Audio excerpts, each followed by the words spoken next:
At UP, we are resolute in our zero-tolerance approach to gender-based violence in all its forms. Sadly, most women still face significant constraints imposed by the dominance of patriarchy at home and in the workplace. The levels of violence against women are unacceptably high. It is a pandemic, if not a civil war. Women, girls, and the LGBTQI community not only live in fear of violence, but are also socialized to regard violence against them as a normal part of life. During this year's 16 days of activism, we will continue to be among the voices speaking out and making a contribution in assisting to fight this pandemic. This pandemic has to end, and it is up to each of us to help end it.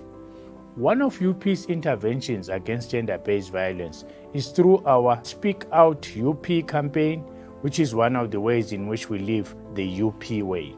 This ongoing campaign is steered by our Transformation Office, which is mandated to support institutional efforts to create a transformed, inclusive, equal, and equitable university community. The campaign raises awareness about gender-based violence and discourages all violent, offensive, and discriminatory behavior on campus.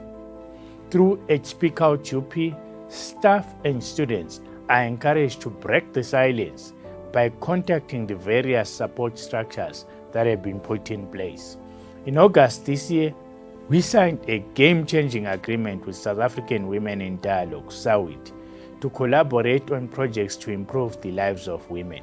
SAWID is an independent South African women's platform committed to hearing the voice of every woman and to improving the status of women by ensuring that their views are taken into considerations in decisions that will have an impact on their lives. We are committed to providing a non-sexist and non-discriminatory working, living, and study environment for staff and students, one in which every person is able to achieve their full potential. Our Health and Wellbeing Unit, as well as the Student Counseling Unit, are committed to supporting UP employees and students by providing help to deal with emotional distress and psychological challenges. Remember, you can contact the UP Care Line or UP Crisis Line if you need assistance.